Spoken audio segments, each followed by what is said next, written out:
bonjour à tous. Je suis très heureuse de vous retrouver pour cette deuxième session du think tank Food and Planet, une initiative qui a pour vocation de réunir les acteurs de la chaîne alimentaire et de mener une réflexion transversale sur tous les grands enjeux de l'alimentation.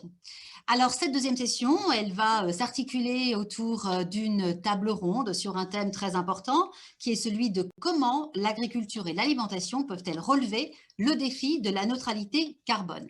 Cette table ronde sera modérée par le journaliste Philippe Le Gueltel. Je le laisserai le soin de présenter nos invités, nos experts qui partageront avec nous leur vision, leur stratégie pour répondre à cette question cruciale. Cette table ronde, elle sera suivie ensuite par la présentation de start-up parce que nous savons que l'innovation est essentielle pour pouvoir résoudre ces grands problématiques de l'alimentation et de la durabilité. Nous allons commencer maintenant par une petite vidéo que j'ai eu le plaisir de faire avec une de nos membres de notre comité scientifique qui malheureusement n'avait pas pu être là aujourd'hui, la députée européenne Stéphanie Yoncourtin, qui voulait partager également avec nous eh bien, le rôle essentiel que joue l'Europe pour répondre à ces grands enjeux de l'alimentation et de la durabilité. Donc nous allons lancer la vidéo, je laisserai ensuite la parole à Philippe Le Gueltel qui présentera vos invités et je vous retrouve tout de suite après pour la présentation des startups. Je vous souhaite une très bonne session de think tank Food and Planet. Merci.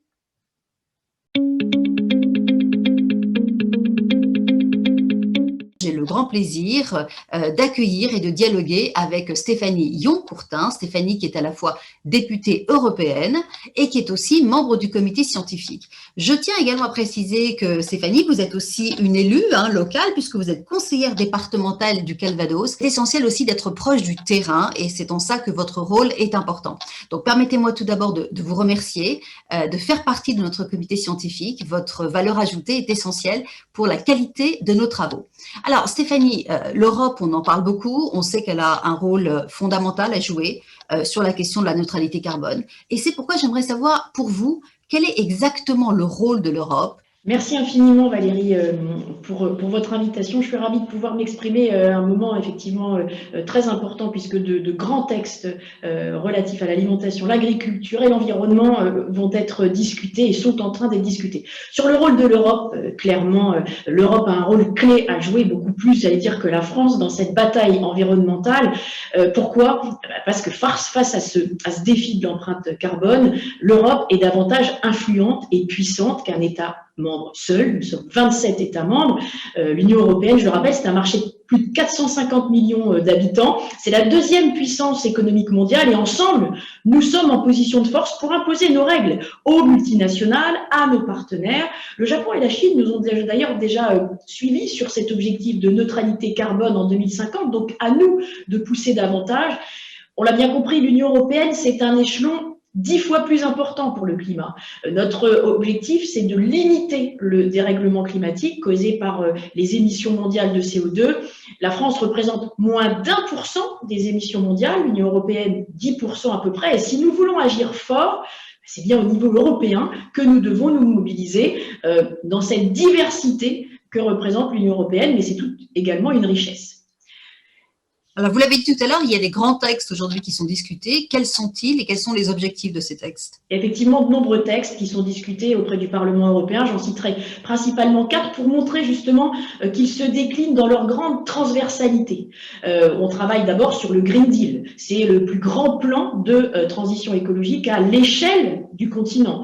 C'est une initiative sans précédent qui va nous permettre de répondre aux 4 dimensions de la crise environnementale à laquelle nous faisons face, une urgence forcément climatique, la disparition de la biodiversité, l'impact croissant de la pollution sur notre santé et l'épuisement des ressources. Ça, c'est le Green Deal. On a également un autre pendant qui est la loi climat. Et cette même année, 2021, sera soumise au débat une première ébauche de projet de taxe carbone aux frontières pour éviter un peu le greenwashing.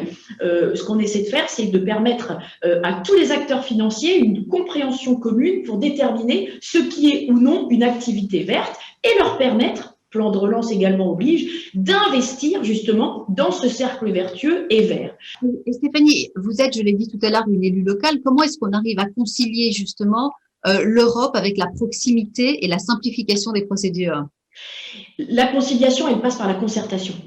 La concertation avec les acteurs locaux qui sont impliqués, avec une méthode d'abord, avant la substance, puisqu'on est tous d'accord hein, sur les enjeux, c'est d'être pragmatique. Donc travailler avec ces différents acteurs et voir comment concrètement on arrive à inciter à plus de verre et non pas à contraindre. Donc c'est être moins dogmatique, c'est la première chose, être pragmatique, rassembler. Ne pas cliver. On ne va pas opposer les agriculteurs aux économistes ou aux écologistes. On va les faire travailler ensemble. C'est compliqué, mais c'est intéressant. Et c'est exactement là où je me retrouve exactement avec Food and Planet, qui est de dire discutons, débattons, ne combattons pas et adaptons-nous. S'adapter à la réalité du terrain pour le porter, c'est un effet aussi bottom-up essentiel. Être au plus près des territoires pour porter au niveau européen toutes ces actions. Alors pour vous, Stéphanie, quels sont les grands défis à relever aujourd'hui pour l'Union européenne pour répondre à ces grands enjeux? Je verrais trois grands défis, mais qui sont finalement assez liés. On l'a vu, hein, c'est celui de la neutralité carbone. Nos jeunes, ils sont très très sensibles. On voit bien que c'est ce qui les motive pour être finalement dans l'action et dans l'action publique, taxer le carbone des produits importés, appliquer plus strictement le principe du pollueur-payeur, par exemple.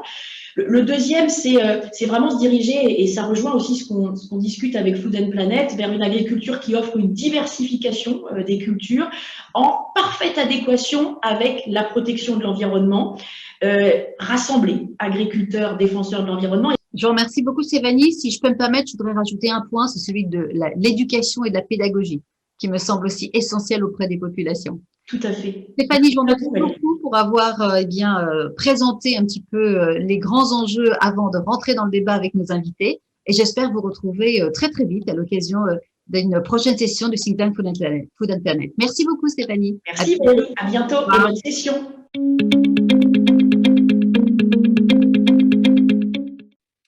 Voilà, merci beaucoup Valérie et merci à Stéphanie Yoncourtin de nous avoir éclairé sur l'engagement européen en la matière. Alors, vous le savez, nous sommes ensemble pour une heure de table ronde jusqu'à 17h30. La thématique « Comment l'agriculture et l'alimentation peuvent-elles relever le défi de la neutralité carbone ?» Le sujet est ô combien d'actualité. La semaine dernière, lors d'un sommet des chefs d'État organisé par le nouveau président des États-Unis, en visio, comme nous d'ailleurs cet après-midi, l'Europe s'est engagée collectivement à réduire de 55% ses émissions de gaz à effet de serre d'ici 2030. Et puis, pour montrer encore l'actualité du sujet, le journal du dimanche, qui nous est cher, titrait récemment « Émissions de CO2, la clé est dans les champs », citant une étude menée par l'INRA, selon laquelle les terres agricoles, les prairies, les forêts peuvent davantage lutter contre le changement climatique. Alors, pour évoquer le sujet et voir les pistes et les engagements de chacun, je remercie les participants de cette nouvelle table ronde. Fabienne Boroni, bonjour, vous êtes directrice RSE et communication chez Saventia. Aude Lerin, vous êtes senior manager chez Deloitte Sustainability France.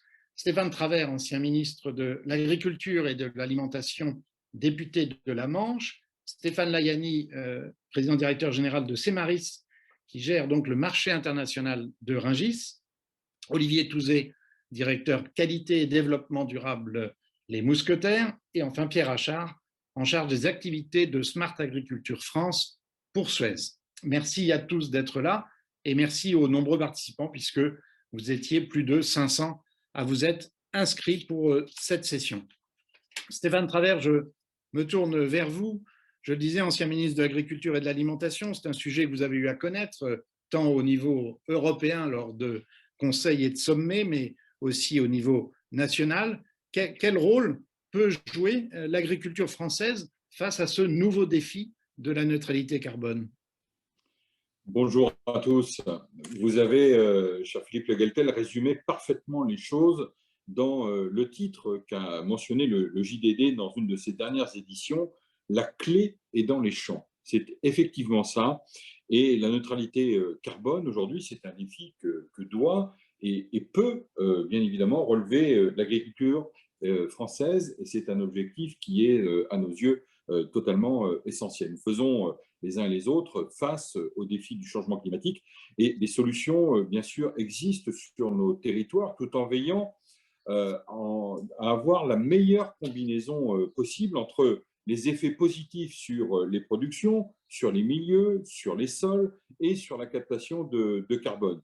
C'est comment préserver d'abord la matière organique dans les sols, car c'est un endroit où le carbone joue un rôle absolument essentiel. Le carbone, en quelque sorte, c'est un moteur ou doit avoir un effet moteur pour la qualité des sols.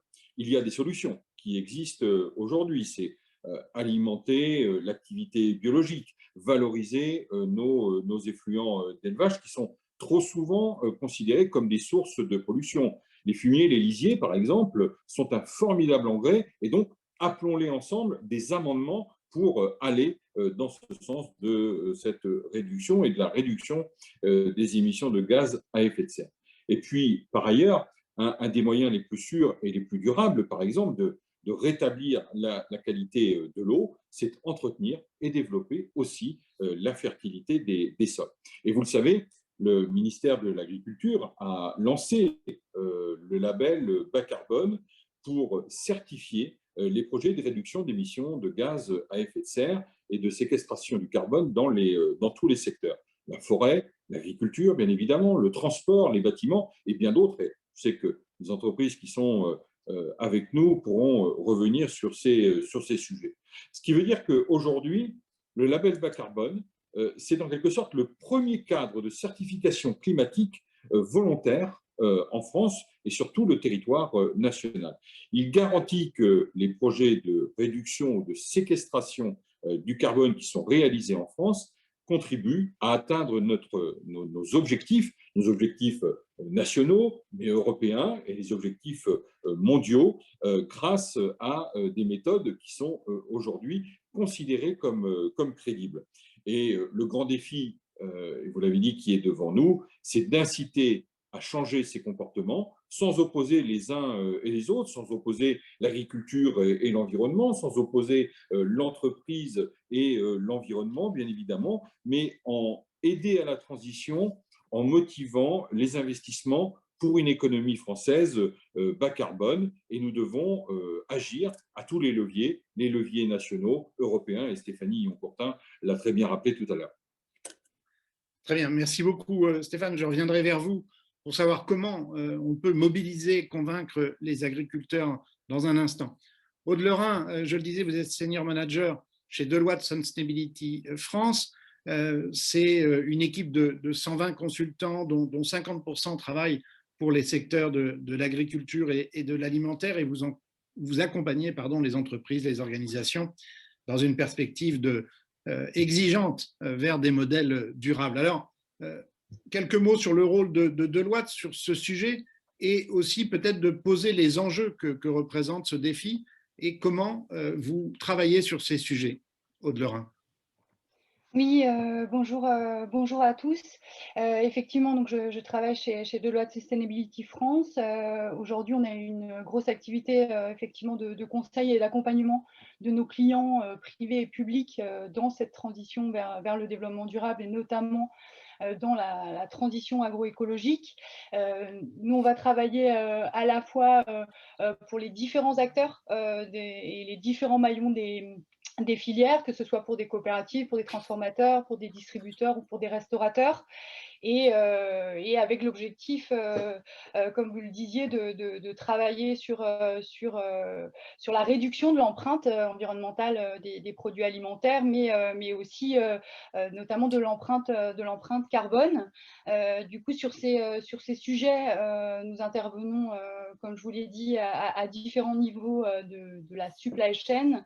Nous travaillons à la fois sur la définition de stratégies et puis aussi sur la mise en place de plans d'action concrets qui peuvent passer par des modifications aussi de pratiques au niveau justement des agriculteurs, puisqu'on sait aussi que l'empreinte carbone est importante au maillon agricole et qu'il y a aussi beaucoup de solutions au niveau du maillon agricole pour réduire les émissions de gaz à effet de serre et aussi pour séquestrer du carbone dans les sols notamment.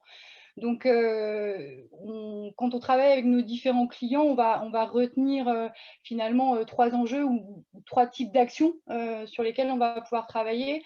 À la fois sur la réduction des émissions de gaz à effet de serre à proprement parler, les émissions de gaz à effet de serre directes, Donc ça passe, comme le disait aussi Stéphane Travers, par la mise en place de pratiques qui vont permettre de réduire les émissions de gaz à effet de serre autour de tout ce qui va être fertilisation par exemple.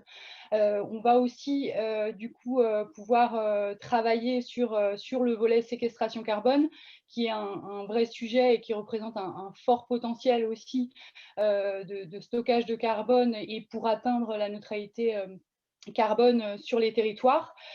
Donc ça passe aussi par le stockage de carbone au niveau des sols, ça va être aussi la plantation de haies, la plantation d'arbres.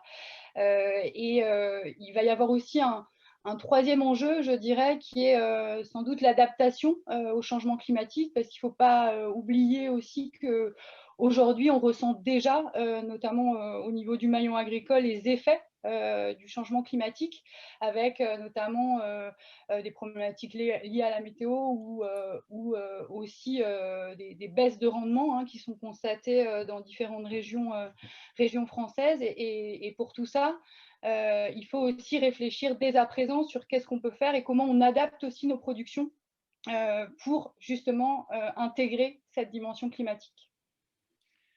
Très bien, alors on verra aussi avec vous comment les acteurs se mobilisent et comment vous faites face à la demande, car j'imagine que ces dernières années, ces derniers mois, elle, entre guillemets, explose peut-être, et vous nous le direz dans un instant. Alors on va voir concrètement justement avec des entreprises, des organisations, comment ce défi est relevé. Stéphane Layani, vous nous avez rejoint, je crois. Vous êtes, je le disais, PDG de Semaris, qui gère le marché international de Rungis. Vous êtes avec nous?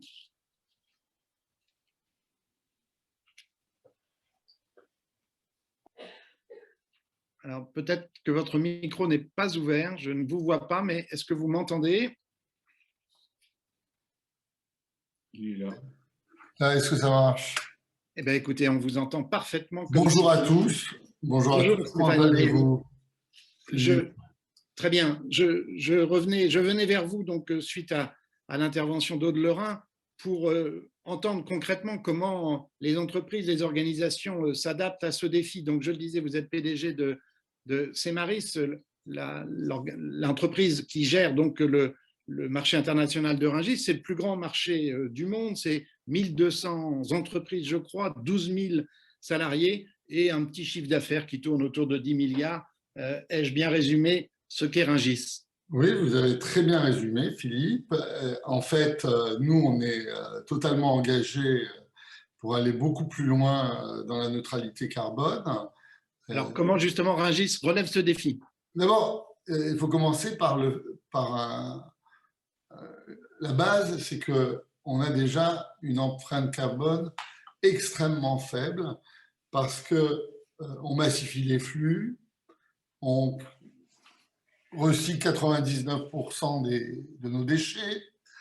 Une grande partie de ces déchets sont d'ailleurs traités dans notre usine d'incinération qui fournit la chaleur, qui donne le chauffage, qui met sous froid certains pavillons. Nous avons donc un cycle carbone vertueux. Et puis, on encourage surtout les produits locaux, les produits de saison, notamment à notre carreau des producteurs d'Île-de-France, qui représente 60% des volumes de la production francilienne. Mais surtout, moi je pense qu'on peut aller plus loin. On peut aller plus loin et c'est pour ça que j'ai une stratégie ambitieuse. On vise à avoir une véritable neutralité carbone. Et comment avoir une neutralité carbone pour nous? D'abord, il faut réduire la consommation de ressources naturelles et diminuer la production de déchets. Ça, on le fait notamment avec la lutte contre le gaspillage alimentaire, en donnant beaucoup de produits et en prenant les produits putrescibles et en faisant du gaz qui sert à nos transpalettes. Mais on va aller plus loin. On veut également développer l'autoconsommation et la circularité des flux énergétiques sur le marché. Je donne qu'un exemple.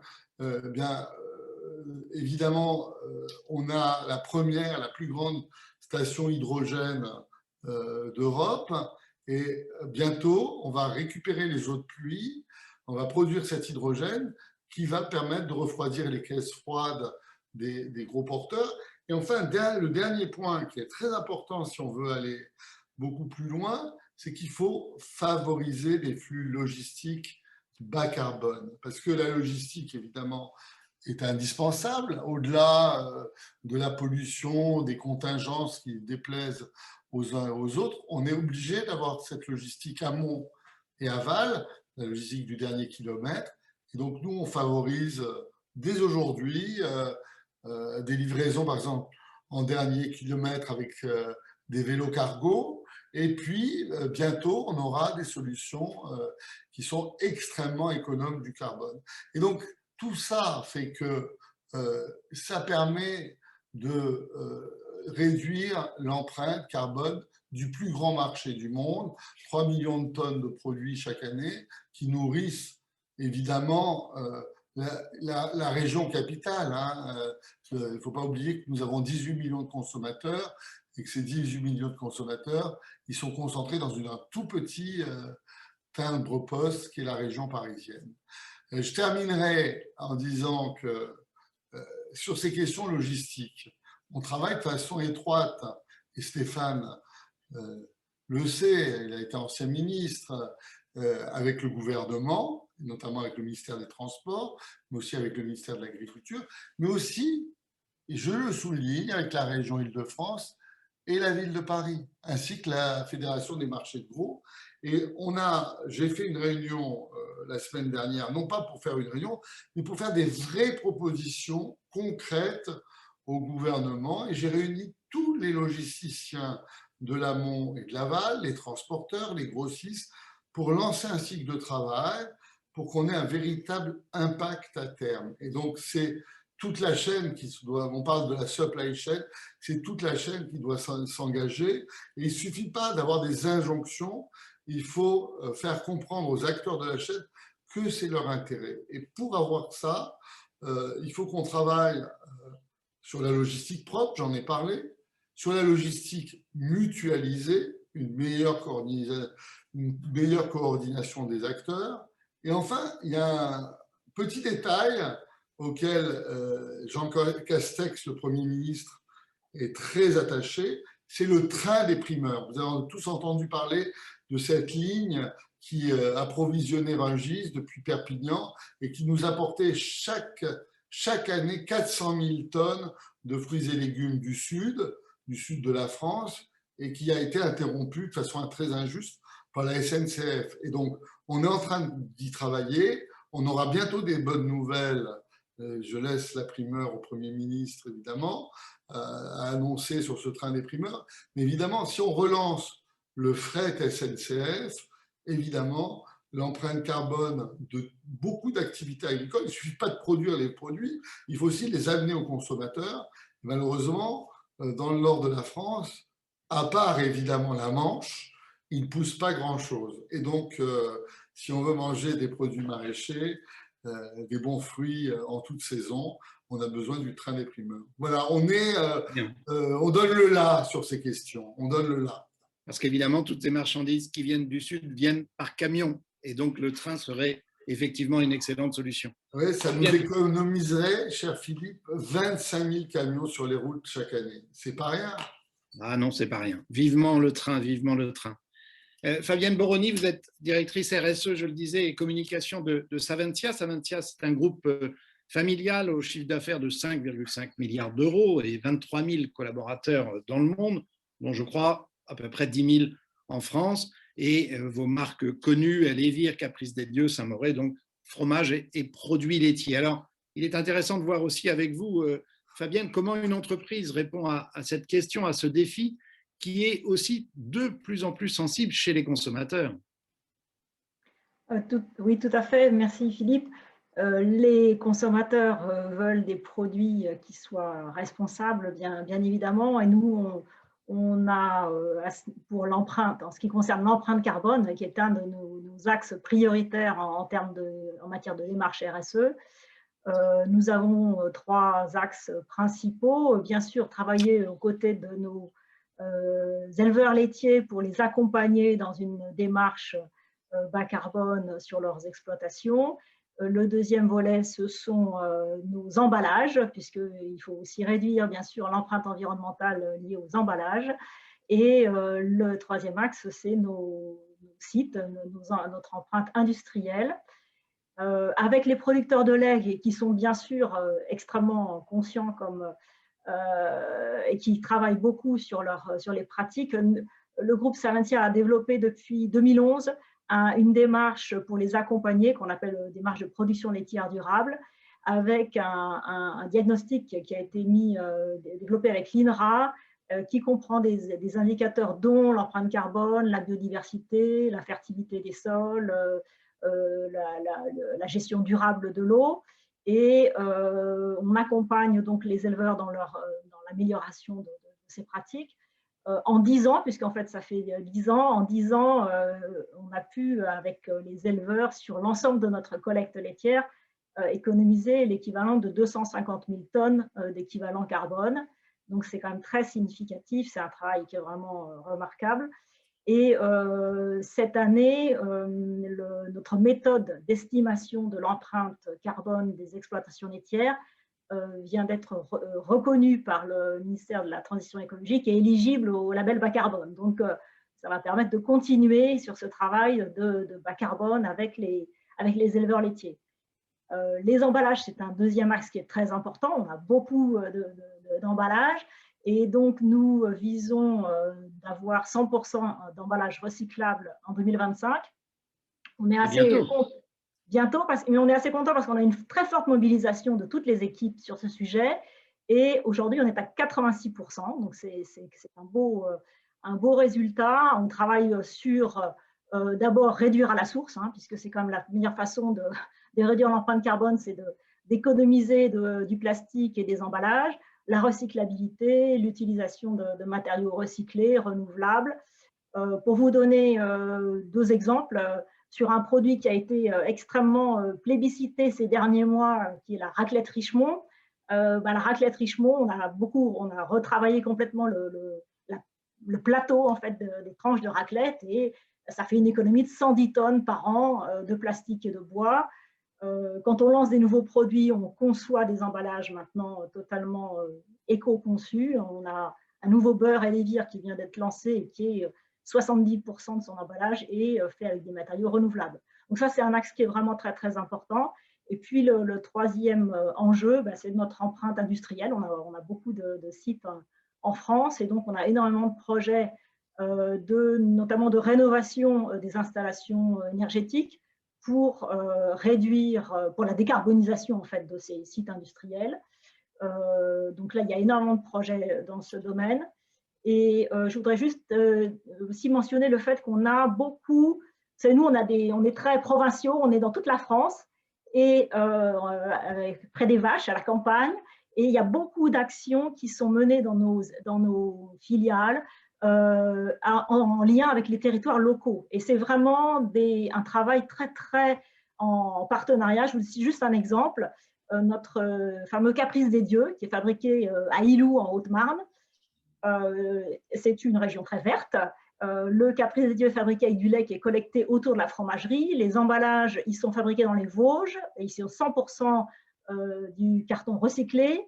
La fromagerie fonctionne avec une chaudière à bois qui a permis, cette chaudière à bois a permis non seulement de réduire de 70% leur consommation d'énergie, mais surtout aussi de développer une filière bois locale, régionale. Et par exemple, on vient aussi de lancer dans cette fromagerie un camion de collecte de lait qui fonctionne avec du biométhane qui provient chez un agriculteur local. Donc c'est toute une économie circulaire locale, si vous voulez, qui fait un peu un écosystème régional qui progresse tous ensemble. Très bien, merci beaucoup Fabienne et à tout à l'heure. Olivier Touzé, je le disais, vous êtes directeur qualité et développement durable des Mousquetaires. C'est un réseau qui réunit 150 000 collaborateurs, 7 enseignes, dont Intermarché et Netto, et près de 4 000 points de vente en Europe, je crois. Alors, vous distribuez évidemment les produits de Savencia, mais ce n'est pas ça l'objet de ma question. Votre groupe est tout aussi engagé que Savencia. Quelle est votre démarche et votre méthode et pour quels objectifs? Olivier Touzé. Merci Philippe. Olivier Touzé, alors j'espère que vous m'entendez bien parce que je vous le disais, c'est le direct. On a un petit peu de travaux dans ce bâtiment. Un petit marteau-piqueur qui vient. Ouais, je suis vraiment désolé. Alors, les mousquetaires, c'est d'abord cette démarche, c'est une acculturation de toutes les équipes pour rentrer dans un projet d'entreprise. C'est poser les questions de savoir comment on pouvait emmener cette grande entreprise qui est composée de logisticiens, de production, puisqu'on a aussi des usines, d'acheteurs, de marketeurs, de services support comme les miens. Et donc, on a trouvé une solution. On s'est rapproché de l'ADEME qui a proposé un programme qui s'appelle Assessing Carbon Transition pour lancer un projet d'entreprise global, de la fourche à la fourchette, on va le dire comme ça. L'objectif, on suit les objectifs de l'Europe qui ont été annoncés tout à l'heure, c'est-à-dire de réduire de 55% nos émissions de gaz à effet de serre. Ce programme est très classique, c'est une évaluation d'abord de nos émissions, un plan de diminution qui est en co-construction complète entre les différents acteurs de l'entreprise. On associe tout le monde dans cette culture de la diminution du carbone. Et puis après, bien sûr, il y aura certainement des actions de compensation. Juste un chiffre à vous donner, on a mesuré qu'on pesait 12 millions de tonnes de carbone, donc ce n'est pas négligeable. C'est-à-dire qu'il faut qu'on diminue notre feuille de route à 10 ans de 6 millions de tonnes. Concrètement, on se rend compte que la production, c'est-à-dire toute la partie amont, est celui qui impacte le plus avec près de 80% de cette empreinte carbone qu'on a évaluée. Et donc, on va mener des actions de monitoring. On s'est engagé sur un programme de certification ISO 50000 de nos sites. C'est un programme de management de l'énergie qui permet déjà aussi d'avoir des actions de réduction. On fait bien sûr, on va affiner nos bilans carbone pour avoir une feuille de route précise par entité et mettre les bons plans d'action en face de tous ces chiffres. Et derrière, bien sûr, on a des plans d'action qui avaient démarré avant cette évaluation qu'on a lancée l'année dernière, en particulier la gestion des déchets. Donc, on a une logistique de livraison vers nos points de vente. On l'utilise pour récupérer nos déchets et recycler les grands déchets de nos points de vente, c'est-à-dire les cartons, les plastiques, le polystyrène. On travaille avec des prestataires pour la partie biodéchets. On est dans l'objectif fixé par la réglementation. On n'a pu avoir de déchets non valorisés en 2025. Et ces camions ramènent les déchets. On travaille avec des filières françaises de recyclage de plastique et de carton. Donc ça, c'est pour la partie aval. Et quand on monte vers l'amont, on a bien sûr tout un travail sur les filières. Alors, Savencia a cité des exemples. On en a aussi. On a une offre qui s'élargit sur les produits dits responsables, donc avec des labels autour, bien sûr, le bio et en tête de pont. Mais on a lancé le ZRP. On a aussi l'HVE qui a été testé par nos équipes amont avec nos usines sur des productions agricoles. On a un défi emballage qui vise aussi à réduire, en particulier par exemple sur l'eau, on travaille sur du 100% cyclé sur nos bouteilles PET dans les prochains mois. On investit aussi sur l'affichage environnemental, on est présent dans l'expérimentation, ce qui va permettre quand même aux consommateurs de faire les choix, et ça je pense que nous on est tous, et je pense qu'il y a beaucoup d'entreprises qui sont lancées dans cette expérimentation lancée par l'ADEME. On va certainement aussi offrir et proposer aux consommateurs des produits meilleurs en termes de carbone. Et puis, il y a toute cette démarche autour des filières de matières premières importées. On est challengé par la société civile, par les ONG, on le sait, ça nous pousse à progresser. J'ai cité récemment cette démarche qu'on lance sur le soja responsable. On ne doit pas être seul au distributeur, c'est une démarche globale qui va jusqu'au trader qui importe ce soja, avec bien sûr dans l'état d'esprit de trouver des protéines végétales françaises qui permettent d'avoir du local. Et sur ce sujet-là, je parlais d'un beau programme qui a été lancé puisque nos points de vente, comme ils sont des chefs d'entreprise indépendants, peuvent acheter en direct. On a entre 20 et 30% de produits qui sont achetés en local au niveau de l'agriculture française. Et donc, on a lancé un programme qui s'appelle Producteurs d'ici, qui permet à chaque intermarché, chaque chef d'entreprise d'un marché de valoriser les producteurs locaux. Et là, on est bien dans une démarche d'amélioration carbone, comme on le souhaite. Donc, on espère bien atteindre cet objectif de réduire de 50%. Neutralité carbone, on verra un petit peu déjà. Partons sur cet objectif de 55% de réduction de notre gaz à effet de serre d'ici 2030. Voilà, Philippe. Merci Olivier Touzé. Je termine ce tour de table avec vous, Pierre Achard. Vous êtes, je le disais, en charge des activités de Smart Agriculture France pour Suez. Suez, c'est un groupe expert des métiers de l'eau et des déchets depuis 150 ans et qui est présent sur les 5 continents avec près de 90 000 collaborateurs. Alors, votre présence, évidemment, je le disais, l'eau, les déchets, mais cette question, ce défi de l'agriculture et de l'alimentation face au défi carbone, quel est votre rôle dans ce défi? Parce que, encore une fois, l'énumération des activités de votre groupe peut surprendre. Éclairez-nous sur le rôle de Suez. Et Suez a-t-elle évolué justement en allant vers un secteur un peu plus agricole? Merci Philippe. C'est vrai que Suez, depuis 150 ans, on apporte des solutions et des services innovants, résilients en matière de gestion de l'eau, de recyclage et de valorisation des déchets. Les intervenants précédents en ont parlé, hein, recyclage et valorisation des emballages, des déchets organiques. Suez travaille aussi dans la dépollution des sols et le traitement de l'air. Et depuis 150 ans, nos clients étaient principalement les collectivités locales, les territoires, mais aussi les industriels. Hein. On compte certains des participants à la table ronde parmi nos clients, et que ce soit les industriels, d'ailleurs, la distribution, voire la restauration collective. Mais aujourd'hui, effectivement, je vais plutôt me concentrer sur l'eau. C'est vrai qu'on connaît Suez qui dessert 64 millions d'habitants à travers le monde en matière de services d'assainissement des eaux usées. Suez produit aussi 7 milliards de mètres cubes par an et on en a parlé un petit peu. Suez, c'est une nouvelle façon de voir les choses, et est aussi un producteur de nouvelles ressources. On produit 4 millions de tonnes de matières premières, qu'on dit secondaires, c'est-à-dire parce qu'elles sont produites à partir de matières recyclées et de déchets. Et je pense que c'est là que s'illustre le mieux notre raison d'être chez Suez, où chaque jour nous nous engageons pour préserver les éléments essentiels de l'environnement que sont l'eau, la terre et l'air, qui garantissent notre futur. Et avec nos différents métiers, nos différentes valeurs sur chacun des territoires, c'est comme ça que nous contribuons à un environnement durable, et ce qui nous amène naturellement à nous intéresser aussi au monde agricole. Suez a des engagements très forts dans son plan stratégique en tant que fournisseur de solutions et de services environnementaux.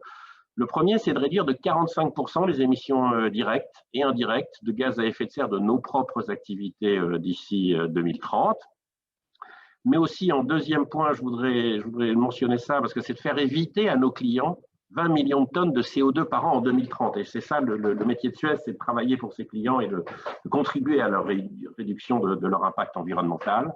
Et puis, notre ambition à 2030 aussi, c'est de proposer des solutions qu'on appelle 100% durables, c'est-à-dire des solutions et des services qui sont à impact positif en matière de climat, donc c'est tout à fait l'objet de notre table ronde, mais aussi en matière de capital naturel.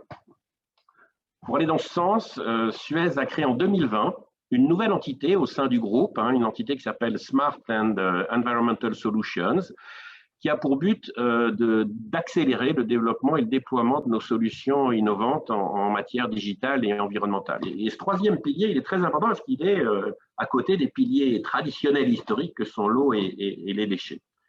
Et ces nouvelles solutions sont justement autour des objets connectés, des smart cities, des solutions air et carbone, et bien sûr la smart agriculture que je suis chargé de représenter aujourd'hui. Je dirais qu'en plus de ces éléments un peu techniques, il y a quelques, pour moi, et c'est ma vision très personnelle, mais qu'on partage avec le monde agricole depuis 150 ans, 3 éléments d'ADN qui me paraissent très proches les uns des autres avec le monde agricole. Chez Suez, l'ancrage territorial, l'ancrage dans le terroir est extrêmement fort. Nos métiers des collectivités territoriales sont au cœur des territoires. On adapte nos solutions aux ressources locales. On produit l'eau en fonction de ce qu'il y a, des sources, des forages, une rivière, de sa qualité. Le deuxième point, c'est que comme les agriculteurs, nous sommes très familiers avec la gestion d'écosystèmes bien sûr complexes et circulaires. On dit que la clé est dans les champs, et les solutions circulaires dans les champs, ils connaissent bien. Et puis le troisième point, je dirais que c'est le temps long. Comme l'agriculture, Suez et les services circulaires, comme peut-être la gestion du grand cycle de l'eau, est une activité qui requiert une vision de temps long. Et je dirais que c'est tous ces éléments-là qui ont amené Suez très naturellement à proposer ses services et ses solutions en matière d'environnement, aussi au monde agricole, la prégnance de l'environnement et la gestion des ressources du territoire. Merci Pierre Achard. Stéphane Travers, vous nous parliez en introduction de cette table ronde du défi que la profession agricole accepte de relever, mais il faut, je crois, aussi convaincre les agriculteurs à qui vous le savez mieux que quiconque, on demande souvent beaucoup, et donc c'est un effort supplémentaire et un coût peut-être supplémentaire. Est-ce qu'ils sont prêts, puisque vous connaissez bien ce milieu, à s'engager? Et puis, vraiment en 1 ou 2 minutes, si vous pouvez nous parler de l'initiative française qui a été lancée en 2015 et qui a pour nom 4 pour 1000, qui est, je crois, intéressante pour notre sujet d'aujourd'hui.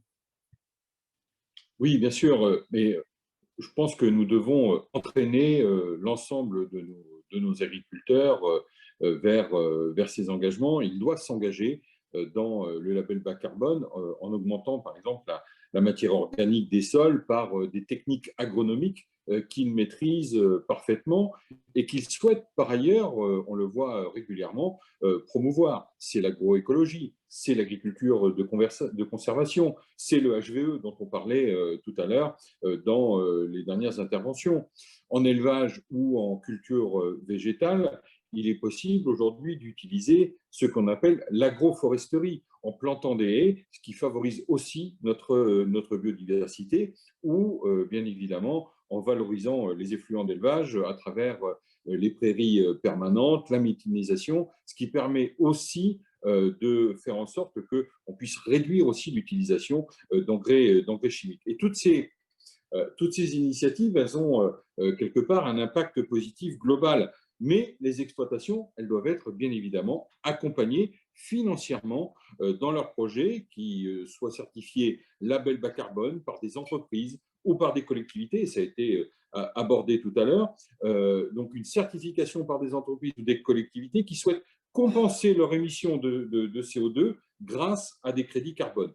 Et puis le label bas carbone, il permet d'impliquer aussi toute la société à travers des projets collaboratifs. Et donc, il faut travailler à des solutions pour permettre de mieux rémunérer nos agriculteurs sur ce que l'on va appeler les externalités positives.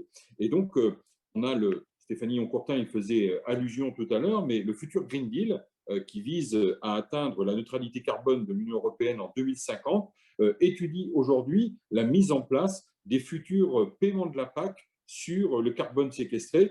Nous aurons un débat cette semaine sur la politique agricole commune à l'Assemblée nationale et ce sera un des axes sur lesquels, bien évidemment, nous aurons l'occasion de revenir.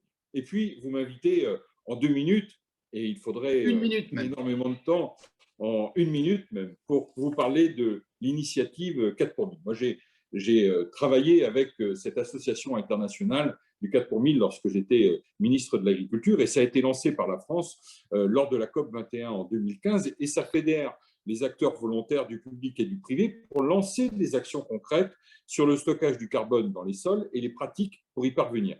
Et l'ambition du 4 pour 1000, de cette association internationale qui est présidée aujourd'hui par Stéphane Le Foll, notre ancien ministre de l'Agriculture, c'est d'engager tous les agriculteurs de la planète vers une agriculture productive, une agriculture résiliente et qui est fondée sur une gestion adaptée de la terre et des sols. Et c'est une association qui promeut, qui encourage toutes ces initiatives à travers la séquestration du carbone dans les sols et notamment la question de l'agroforesterie dont je parlais tout à l'heure, de ces techniques agricoles qui permettent d'utiliser moins d'intrants chimiques, qui permettent de moins travailler les sols, mais tout en permettant à la biodiversité de pouvoir continuer à faire vivre ces sols et leur donner la meilleure fertilité. Merci beaucoup. Aude Lorrain, on évoquait avec vous l'engagement de Deloitte auprès de ses clients, mais j'imagine que cette neutralité carbone, elle a un coût. Et est-ce que ce sujet financier peut être un obstacle? Est-ce que vous le ressentez comme ça dans les échanges que vous avez? Est-ce que ça peut être un obstacle à l'action, justement? Effectivement, on voit qu'aujourd'hui, les acteurs, et notamment ceux qui sont autour de la table, sont au travail pour justement viser cette neutralité carbone. On voit aussi que c'est au niveau du maillon agricole qu'on va avoir une forte empreinte et un besoin d'agir. Encore une fois parce que ça va permettre de réduire les émissions et de stocker du carbone. Et c'est vrai qu'on a aujourd'hui des questions qui se posent en termes de financement. financement qui va porter à la fois sur la formation des agriculteurs, hein, puisque effectivement il va falloir aussi sans doute les amener sur des pratiques ou sur des techniques et en tout cas les sensibiliser sur le sujet. Il va aussi falloir justement investir dans du matériel qui peut être différent. On va devoir, par exemple, planter des arbres et ça a un coût. Donc, c'est vrai qu'il y a un vrai besoin d'accompagnement aujourd'hui et notamment des agriculteurs sur ce volet-là.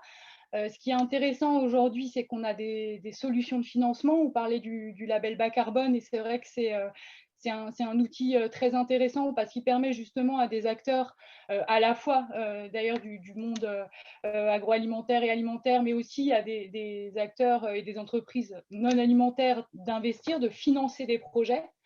Il y a aussi des cofinancements qui arrivent du côté du gouvernement avec notamment le plan de relance hein, qui vise aussi à compléter les financements que pourront rechercher notamment les agriculteurs.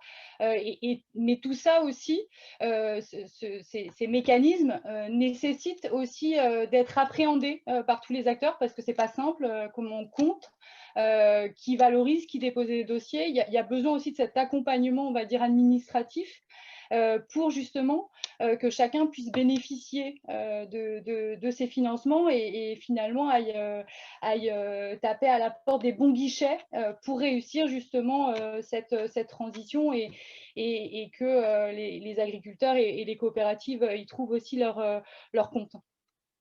Donc, il y a des opportunités pour justement s'engager dans cette voie, des opportunités, des aides financières, et c'est important de les connaître. Fabienne Boroni, est-ce que le coût pour Savencia peut être un frein pour agir ou pas? Ah, votre micro. Vous m'entendez? Oui, très bien.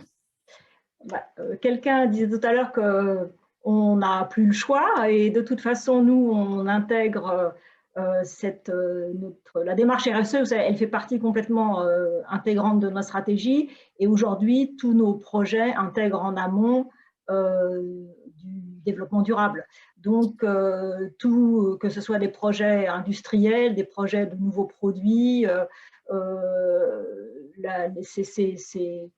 ces démarches de progrès, aussi avec les agriculteurs, tout ça c'est intégré maintenant depuis d'ailleurs plusieurs années dans nos projets. Donc, par contre, ce qui est sûr, c'est que on est tous, j'allais dire, tous les acteurs de la filière sont dans le même bateau face aux défis climatiques, pour apporter aux consommateurs une alimentation de qualité plus durable. Et parfois, cette alimentation de qualité plus durable, et il faut parfois en payer le prix, mais on est tous, c'est un travail de filière, tout le monde est dans le même bateau dans ce domaine. Merci. Olivier Touzé, vous aussi, vous avez chiffré ce défi à relever. Est-ce que ça représente un coût pour l'entreprise? Qui paiera? Alors, il y a beaucoup de temps homme, donc on a renforcé les équipes, que l'enjeu est important et, en termes d'image et bien sûr de relation avec nos clients. Donc, on a investi sur la partie qu'on a appelée défi emballage, tout ce qui concerne l'éco-conception des emballages. On a renforcé de façon importante les équipes qualité en mettant des ingénieurs emballage dans ces équipes. Ça a un coût, mais c'est source d'innovation. Donc, c'est source aussi d'attractivité. Donc, aujourd'hui, on voit bien que le client est appétent sur ces sujets. Hein. On voit que le vrac se développe énormément. Donc, tout ce qui touche l'emballage, l'éco-conception, on voit bien la réaction des clients quand on dit on vend du bio avec du plastique. On voit que ça réagit très vite. Donc, on a vraiment mis des moyens pour se dire, voilà, il faut qu'on réduise cet impact emballage. Donc, on l'a appelé le défi emballage. Et on a recruté des spécialistes de l'emballage. Voilà. Sur le bilan carbone et tout ce qui touche l'analyse du cycle de vie en lien avec l'affichage environnemental, bien sûr, il y a un coût. Les analyses du cycle de vie coûtent très cher encore aujourd'hui, hein, à l'unité. Donc, il faut que ce marché se mette en place parce que c'est important. Dans l'expérimentation de l'ADEME, il y a des débats sur données génériques, données spécifiques. Si on veut faire du spécifique pour bien évaluer l'impact carbone des produits, il faut mettre des moyens pour évaluer. Donc, il y a un coût. Je pense que ce coût-là va se diminuer par la masse d'ACV, d'analyse cycle de vie qu'on va faire. Quand on regarde, on a participé à l'expérimentation en 2011, on était à 25 000 euros l'analyse du cycle de vie. Aujourd'hui, on descend quand même en dessous de 5 000 euros les analyses du cycle de vie. Ça reste encore très cher pour faire des analyses spécifiques, avec des données spécifiques. Mais après, il y a tout l'investissement, toute la démarche d'investissement autour du carbone, que ce soit pour un agriculteur, un logisticien. Donc ça, c'est sur du ROI qui est calculé par les entreprises aujourd'hui. Donc, c'est l'investissement à 5-10 ans. Donc, ça rentre complètement dans le compte d'exploitation de l'entreprise. Voilà. Mais il y a d'abord, sur ces sujets, défi emballage, il y a de l'investissement en homme qui est important. Stéphane Layani, pour Rungis, vous n'êtes pas seul, évidemment, vous êtes, on le disait, un certain nombre d'entreprises, plus de 1000 qui sont présentes. Est-ce que vous pouvez agir seul ou justement, il vous faut convaincre vos partenaires? Comment vous travaillez sur ce défi? Philippe, de toute façon, ce défi, il concerne tout le monde. Il concerne l'amont, il concerne l'aval, il concerne la distribution. Et quelles que soient les structures d'entreprise, c'est vrai aussi des indépendants qui sont présents aujourd'hui, les mousquetaires, c'est une congrégation, si je puis dire, d'entreprises indépendantes. Eh bien, il va falloir avoir un effort de conviction pour changer l'équation de comportement. Et cette équation de comportement, moi je ne crois pas à l'écologie punitive. Je pense qu'il faut donner des signaux. Ces signaux, nous, on a la chance de les avoir dans notre ADN. Pourquoi? Parce que, évidemment, quand on est la centrale d'achat du commerce de proximité et des marchés de plein vent, c'est beaucoup plus facile de ne pas avoir à emballer, d'avoir une empreinte carbone beaucoup plus faible que des grandes surfaces qui doivent avoir, au-delà du périmètre de protection, des super centrales d'achat, d'avoir des clients qui viennent à pied chez leur boucher, leur charcutier, leur fromager. C'est pour ça qu'aujourd'hui, les gens retournent vers le commerce de centre-ville, ils prennent moins leur voiture, ils prennent plus leur Holster, et tout ça crée une moindre empreinte carbone. Et donc, c'est un modèle de société. C'est quel modèle de société on veut? Et là, on est dans une phase de transition où la distribution a un rôle. Et je fais une différence dans la grande distribution entre les indépendants et les autres, d'ailleurs, pour être précis. C'est vrai que dans les 30 Glorieuses, on voulait remplir le caddie. On passait des après-midi dans les supermarchés et on a construit des gigantesques parkings qui ont une empreinte carbone beaucoup plus importante que l'agriculture. On est en train de se focaliser sur un tout petit sujet. Et je vous rappelle la phrase de Miguel de Unamuno. Quand le sage montre la lune du doigt, l'idiot regarde le doigt. Nos comportements de consommateurs peuvent être beaucoup plus terribles que ce que veulent faire les agriculteurs ou les distributeurs. Et typiquement, qui demande aujourd'hui les emballages sous plastique dans la grande distribution? Ce sont les consommateurs, parce qu'ils ont peur du virus et ils se disent que l'emballage plastique va les protéger du virus. Donc, il ne faut jamais oublier, cher Philippe, que celui qui commande en la matière, c'est le consommateur. C'est pour ça que je vous dis, au total, ce qui compte, c'est l'équation de comportement et les signaux que vont donner les consommateurs à nos entreprises qui sont dans le même bateau. Merci Stéphane Layani. Un dernier mot avec vous, Pierre Achard, avant un petit tour de table très rapide pour votre proposition concrète, Pierre Achard. La question, elle est aussi pour Suez financière. Comment est-elle, si j'ose dire, traitée dans votre groupe? Pour nous, merci Philippe. Pour nous, cette question, du coup, c'est surtout une question de stratégie, de volonté de rester dans le marché, de fournir des produits de qualité et de fournir des produits que les clients achètent. Cette idée de la transition environnementale est quelque chose d'essentiel. L'agriculture, c'est 25% des émissions mondiales de gaz à effet de serre. C'est une des premières victimes du changement climatique et c'est surtout la première intéressée à la protection des ressources et du vivant. Et comme on l'a dit au début, la bonne nouvelle, c'est que l'agriculture, c'est un acteur clé pour lutter contre ce phénomène. La clé est dans les champs et on a parlé du 4 pour 1000. Deuxième sujet, c'est la transition alimentaire, bien sûr. Il va falloir nourrir 2 milliards d'individus supplémentaires avec des attentes un peu contradictoires, hein, des biens plus durables, comme le disait Fabienne Boroni, mais ils veulent moins cher. Et nous, ce qu'on pense, c'est qu'au-delà de la stratégie, ce qui va permettre de résoudre cette équation qui paraît contradictoire, c'est la transition numérique, cette fameuse troisième transition qui va permettre d'accélérer et de réussir ces transitions alimentaires et environnementales dans un optimum économique. Suez a annoncé il y a 2 jours, hein, dans ce cadre-là, un partenariat avec AgData Hub, l'opérateur de plateforme et de consentement et d'échange de données agricoles, avec aussi comme partenaire Orange, Business Services, qui est opérateur de services digitaux et d'entreprises de services, et puis bien sûr Suez, acteur majeur de services à l'environnement.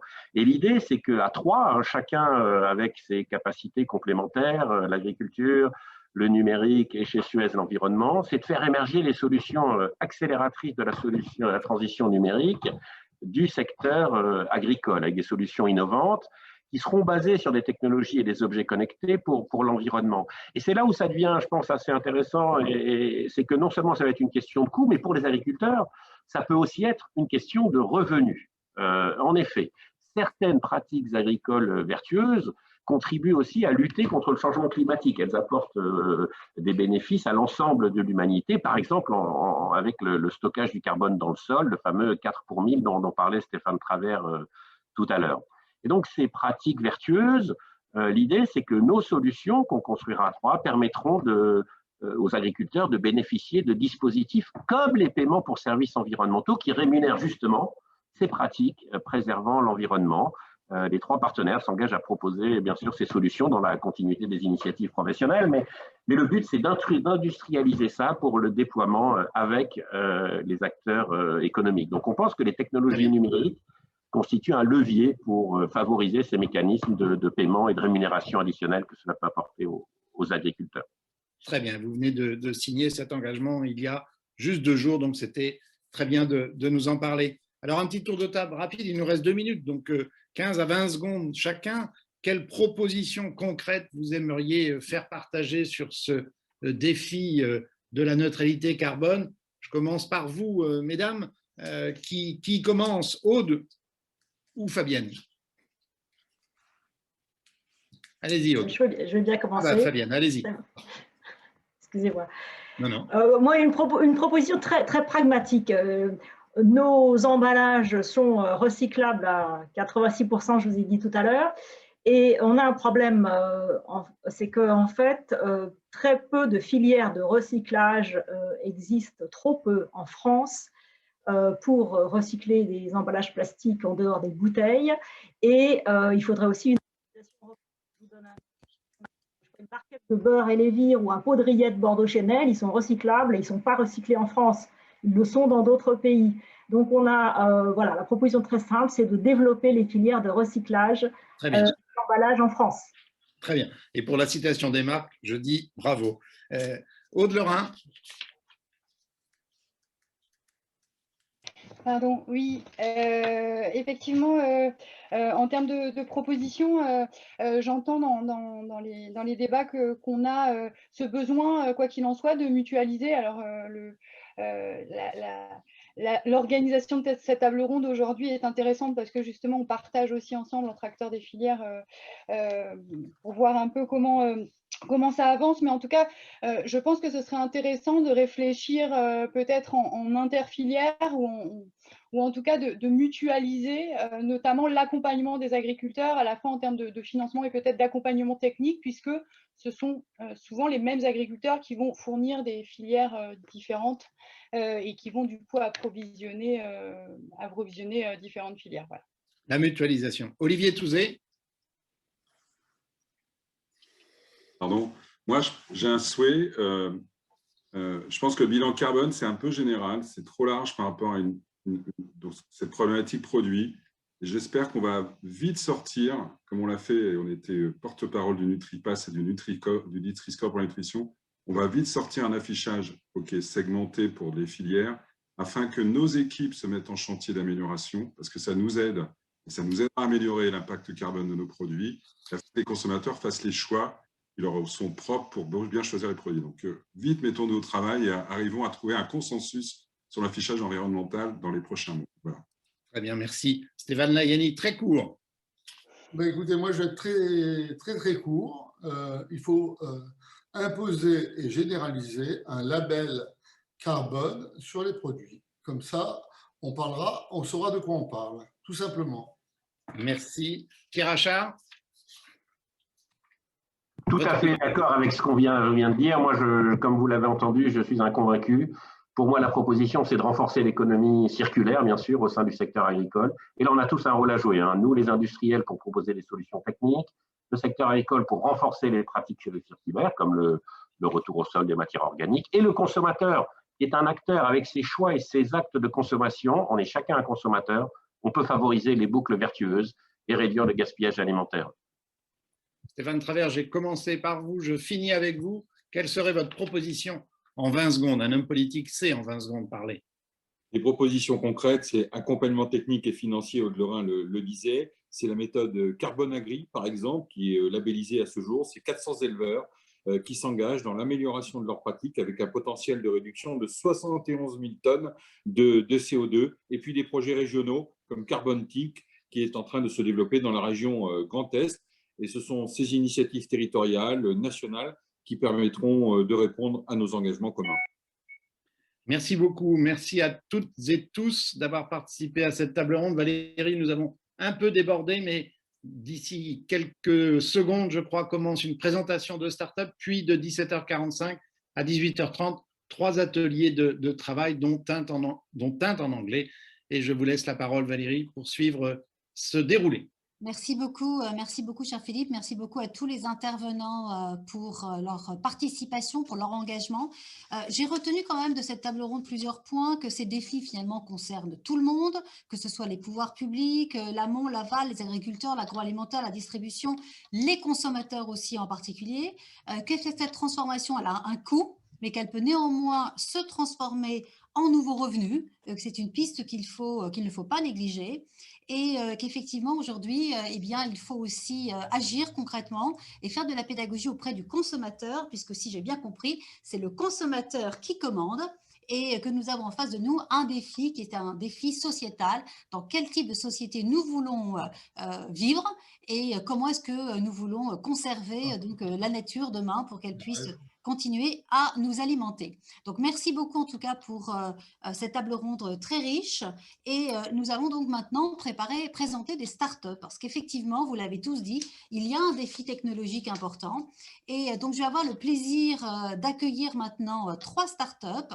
La première qui va s'appeler donc Gamabilis, qui va être présentée par son fondateur, Vincent Pequigno. Alors, Vincent, the floor is yours. À vous de nous présenter votre start-up. Merci Valérie. Donc, Gamabilis, c'est un studio de jeux vidéo qui veut répondre aux enjeux sociétaux. On vient de parler d'un enjeu majeur, qui est la transition agricole et vers l'agroécologie. Et majeur parce qu'il est clé entre la transition alimentaire et la transition énergétique et climatique.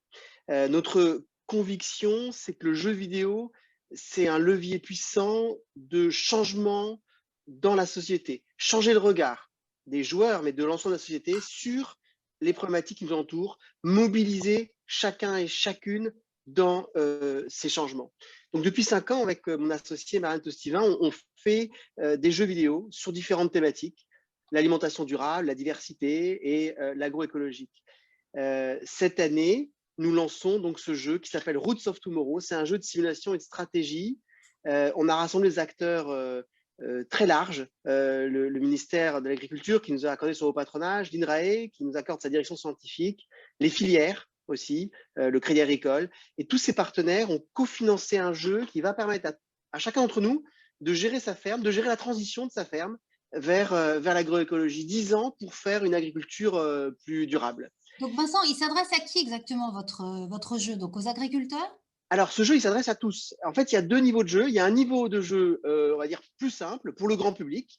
Donc, n'importe qui doit être capable de gérer sa ferme à partir de, disons, de 15 ans. Et puis, il y a un niveau de jeu un peu plus complexe pour les agriculteurs, pour les futurs agriculteurs, pour les étudiants.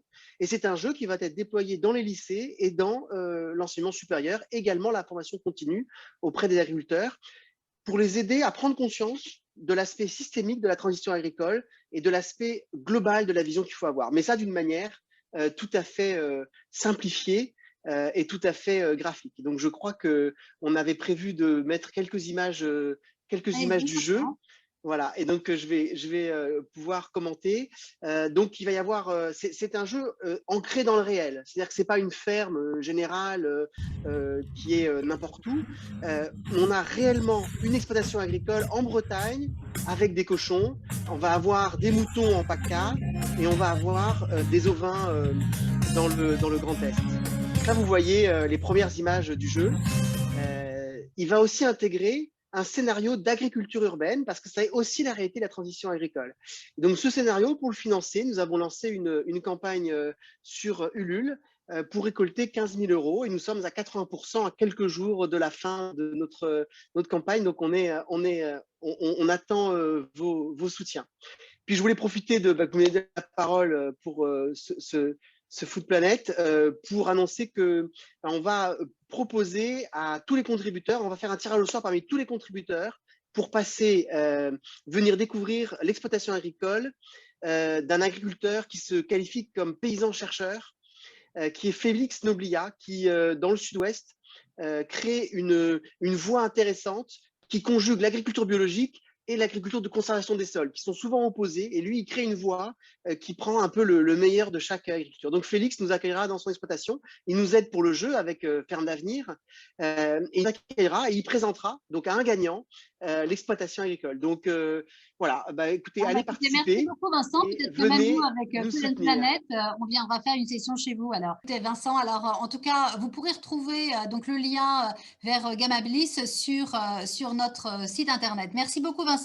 Je vais maintenant accueillir donc Jérôme Leroy, qui est donc le fondateur et président de Winat. Alors Winat, c'est une application agrométéo et un réseau de capteurs qui propose aux agriculteurs des solutions pour suivre les conditions de leurs parcelles. C'est à vous. Bonjour, merci beaucoup, vous m'entendez bien? Bonjour à toutes et à tous. Jérôme. Je suis très ravi de vous présenter Winat. Savoir que 2020 aura été l'année la plus chaude jamais mesurée en France. Bon, pour vous comme pour moi, c'est un petit peu embêtant, on râle parce qu'il fait trop chaud, mais en agriculture, toutes les décisions sont impactées par la météo.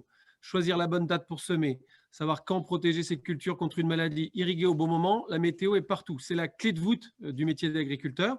Le problème, c'est qu'avec le réchauffement climatique, on assiste à des aléas météorologiques de plus en plus fréquents, de plus en plus intenses.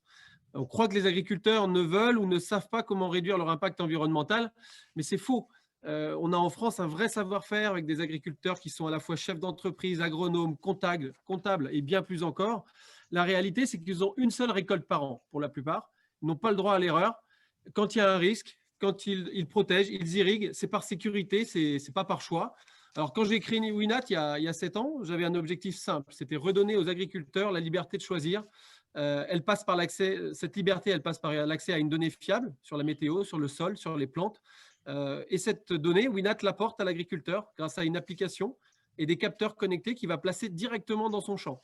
Notre gamme, elle compte 8 types de capteurs pour piloter l'irrigation ou encore des capteurs pour anticiper, par exemple, le risque de gel. Ça permet à l'agriculteur de suivre en temps réel ce qui se passe dans son champ. Et ça change tout. Avec Winat, l'agriculteur ne doute plus, il n'hésite plus, il décide. Et il a accès à tout ça sur son téléphone mobile, à une donnée fiable et très précise. Avec cette donnée, il va pouvoir aller chercher plus de performances économiques, mais aussi environnementales. C'est là qu'on peut vraiment faire bouger les choses. On ne demande plus à l'agriculteur de choisir entre l'environnement et la rentabilité. On lui offre les outils pour faire les deux. On passe d'une agriculture que l'on dit intensive en intrants à une agriculture intensive en connaissance. Je reformulerai ce que Hervé Pillot m'a répété souvent. Bon, je prendrai un cas pratique, par exemple, d'un producteur de pommes de terre à qui j'ai récemment parlé. Son défi chaque saison, c'est un champignon qu'attaque ses cultures. Pour protéger sa récolte, il installe une station météo. Il connecte à un modèle et il économise des milliers d'euros par an avec une récolte de meilleure qualité.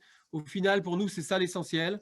Alors, je ne dis pas qu'on a toutes les réponses, mais Winat, c'est aujourd'hui 8000 utilisateurs dans toute la France et en Europe, une vingtaine de personnes, des agronomes, des passionnés pour développer l'impact sur les territoires.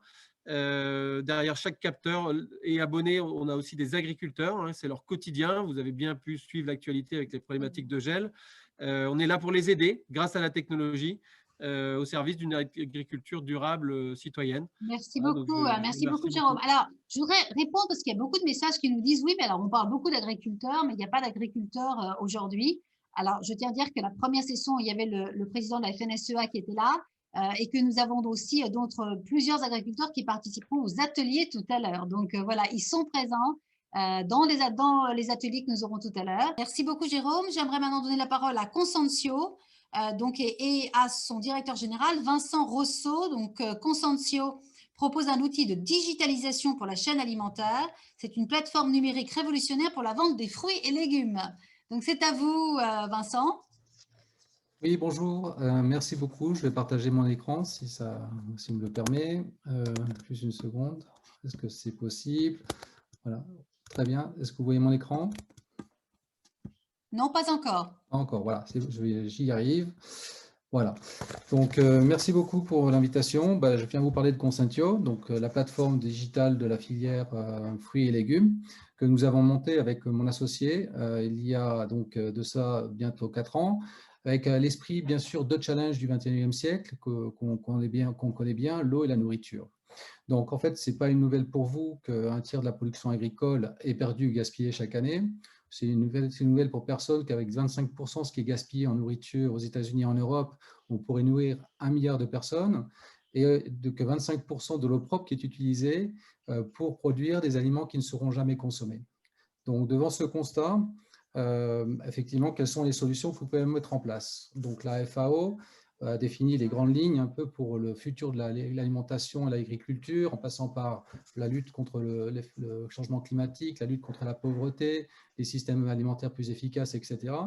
D'une manière très concrète, pour une start-up comme nous, on est allé dans le détail et en fait, on s'est basé sur l'observation que, effectivement, des produits manufacturés à durée de vie presque infinie bénéficier de beaucoup plus de technologies pour être distribués que les produits aussi fragiles comme l'alimentation des fruits et légumes, enfin des produits alimentaires fruits et légumes, où les durées de vie sont très courtes, le produit est très fragile et il existe très peu de technologies pour pouvoir faciliter ou améliorer l'efficacité de cette distribution. Donc, on s'est dit la piste, bien sûr, la digitalisation, parce que c'est assez un mot à la mode, mais surtout, on vient de ce monde-là dans l'équipe de Consentio, et on s'est dit, on a commencé par observer un petit peu la filière dans plusieurs pays européens, sur des centaines d'acteurs différents, de la production jusqu'à la GMS, au supermarché. Et en fait, on a vu que les données échangées entre les différents acteurs étaient non structurées, saisies à la main sur des technologies du siècle, souvent véhiculées sur des technologies du siècle passé. Que la communication entre les différents acteurs de la filière, entre un fournisseur et ses clients, passait par des voies de communication très différentes et bien sûr des formats des supports de communication vraiment très variés.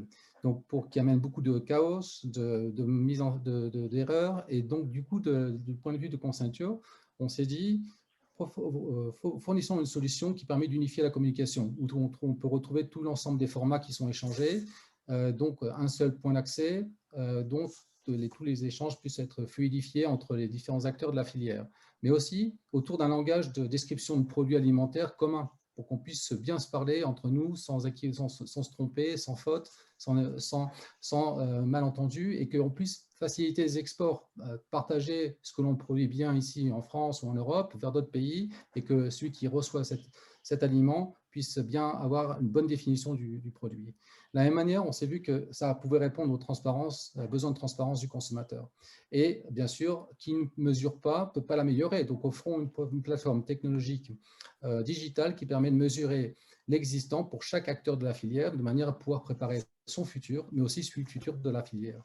Bien, merci beaucoup pour cette présentation. Je disais en introduction que nous allons avoir un atelier en anglais tout à l'heure et on allait accueillir beaucoup d'experts et de représentants de différents pays tout à l'heure. Donc, si ça ne vous ennuie pas, je vais switcher à l'anglais.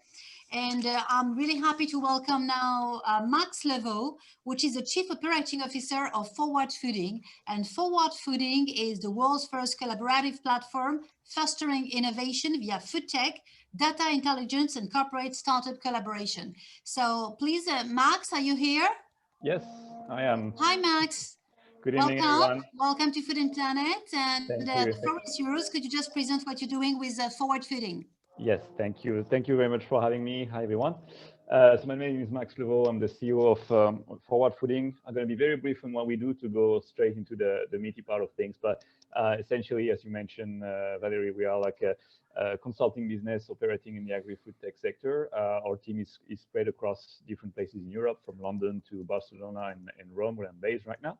And essentially, 60% of our work consists in doing consulting for corporate organizations in the likes of Danone, Nestle, General Mills, and a few others.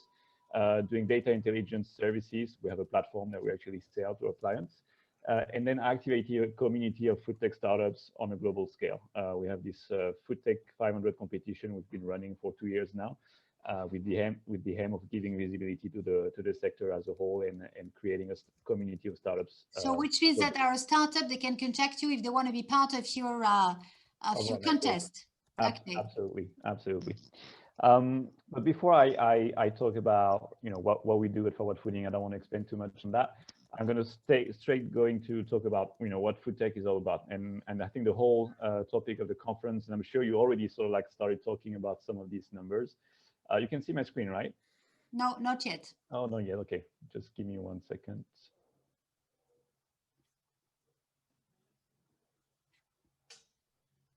Yes. No, you can. You can go on. We are saying you. All right, here we go. So I'm sure you've seen some of these numbers already. I think it's good to always good to remind people that these are some of the challenges that our food system is currently facing. So the food system, the food industry today consumes about 70% of fresh water. Is used for food processing. 30% of all greenhouse gas emissions are caused by the food system, and half of that is actually directly linked to animal protein farming. 80% of global farmland is used to raise animals, while only generating 18% of the calories that we're eating. And 1/3 of the global food production is actually being wasted currently. And 70% of that food waste actually occurs before reaching the customer. So food tech is pretty much born from acknowledging these issues from the industry, from the consumers, and acknowledging the emergency of trying to solve them. And that's how we define food tech. Basically, the emergent sector that explores how technology can be leveraged to improve efficiency, sustainability in designing, producing, choosing, delivering, and also enjoying food. So it's a very, very broad sector with innovations coming from all across the supply chain, from farm to fork, from agtech and what we call precision agriculture, to the restaurants, to consumer apps, food delivery, and anything around alternative protein and novel ingredients. So what we call next-gen food and drinks. In terms of numbers, what we're talking about, and that's the numbers we have in our database that I was mentioning before, we're talking about more than almost 6,000 startups globally that have been raising 76 billion euros since 2011.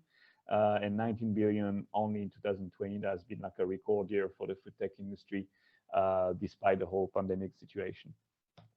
If you want to learn more about food tech, you can check out this Food Tech 500 competition that we have been running for the past 2 years, where you're going to see a lot of very, very interesting companies.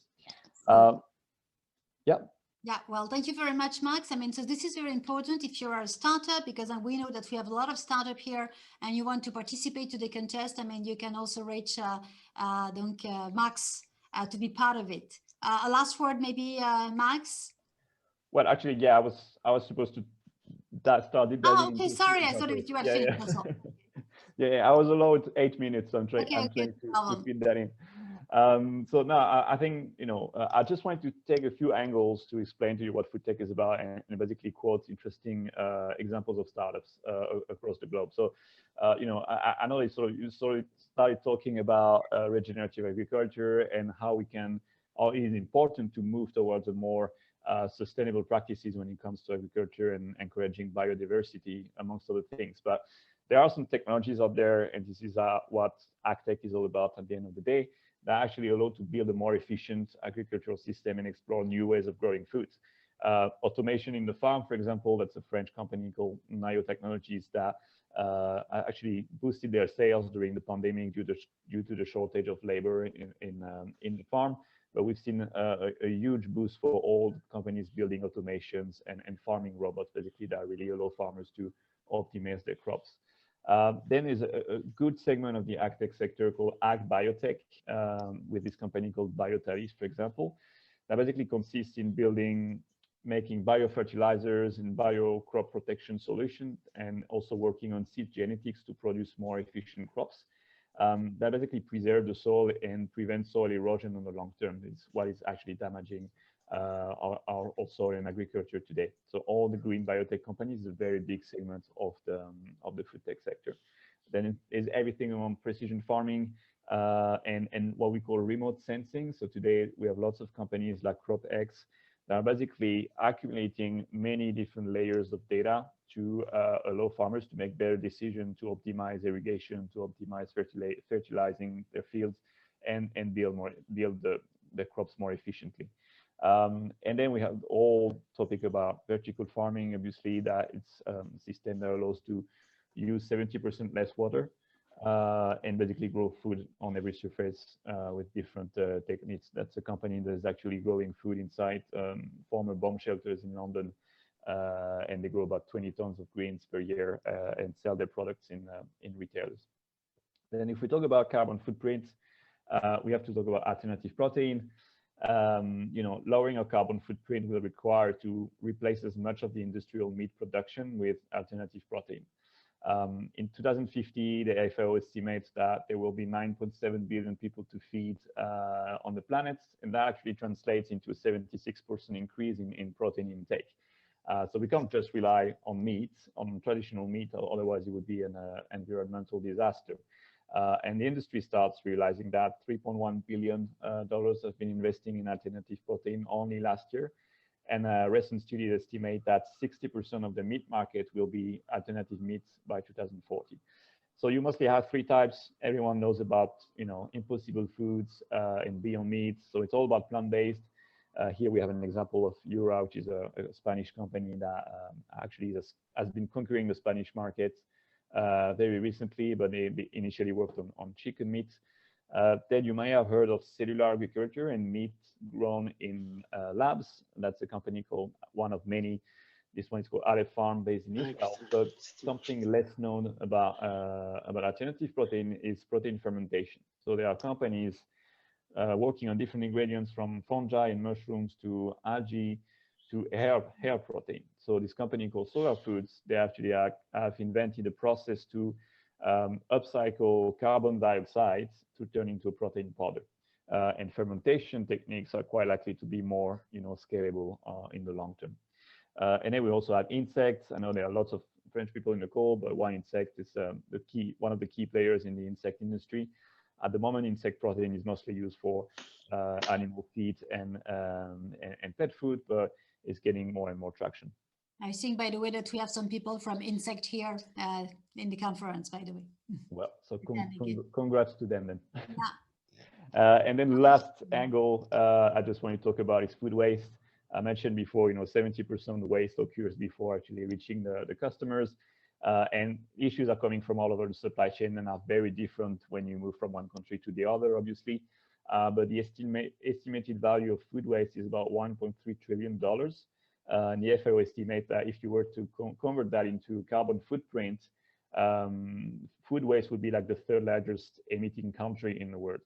So this doesn't only mean that it's a missed opportunity for the economy and food security, but also waste of all the natural resources used for growing, processing, packaging, transporting, and marketing food. So this is what food tech is all about.